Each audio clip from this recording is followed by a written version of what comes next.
एक बूढ़े पेड़ के बड़े काले कोटर में नन्ही पोली अपनी माँ उल्लू और पिता उल्लू के संग रहती थी। पोली दिन भर सोती और रात भर ऊंची आवाज में गीत गाया करती थी। इस बूढ़े काले कोटर वाले पेड़ के सामने एक छोटे से घर में एक नन्ही बच्ची ओली रहती थी। ओली दिन भर भौरों की तरह गुनगुनाती रहती थी। हर रोज जब ओली सुबह जागती तो उसकी माँ उसे पेड़ के पास ले जाती और कहती, वो देखो, वो है माँ उल्लू और पिता उल्लू। इनकी नन्ही पोली तो अब सो गई है। और ओली मुंह बनाकर कहती, ओहो, मुझे तो पोली से मिलना था। उधर बूढ़े पेड़ पर जब पोली रात में जागती तो उसकी माँ उसे पेड़ के कोटर के किनारे ले जाती और कहती, वो देखो, वो है ओली के माता और पिता। इनकी नन्ही ओली अब सो चुकी है। और पोली चिल्लाती, ओहो, पर मुझे तो ओली से मिलना था। तब एक दिन ओली की माँ ने अपना कैमरा निकाला और पोली की फोटो खींची। वह ओली को दिखाना चाहती थी कि पोली कैसी दिखती है। ओली के पिता भी पेड़ से झांकती पोली का चित्र बनाने में जुट गए।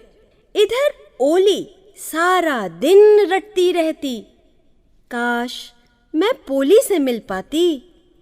उधर पोली सारी रात शोर मचाती, काश मैं ओली से मिल पाती। ओली के माता पिता परेशान थे कि ओली और पोली को कैसे मिलाएं। पोली के माता पिता भी सोच रहे थे कि इन्हें आपस में मिलाने के लिए वे क्या करें। एक रात ओली के माता पिता ने उसे जगाए रखने की खूब कोशिश की, पर ओली बूढ़े पेड़ को देखते देखते थक कर सो गई। कोटर में छिपे पोली के माता पिता भी पोली को जल्दी जगाने की काफी कोशिश कर रहे थे, मगर पोली की आंखें तभी खुलती जब सूरज गहरी नींद सो जाता और ओली भी। फिर एक दिन घने काले बादल आकाश में छा गए और बड़ी बड़ी बूंदें गिरने लगीं। ऐसी बारिश में ओली का स्कूल जाना तो मुश्किल था। वह खिड़की के पास बैठकर बूढ़े पेड़ में बने बड़े काले कोटर को देखने लगी।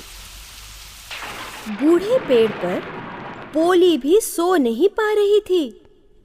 अरे, रात हो गई, उसने बाहर झांककर कहा और वह जोर से गाने लगी।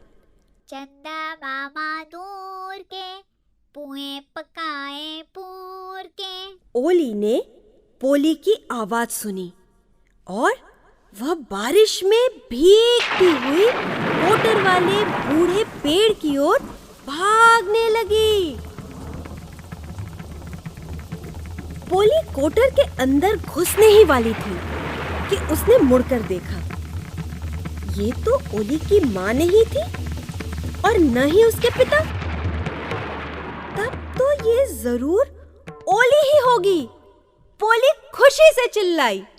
ओली ने काले कोटर में बैठी पोली को देखा। नन्ही पोली ने भी काले कोटर से नीचे खड़ी ओली को देखा। ओली और पोली एक दूसरे को देखकर मुस्कुराईं। बादल भी इन दोनों को देखकर मुस्कुराए और ढेर सारी बूंदें बरसा दी।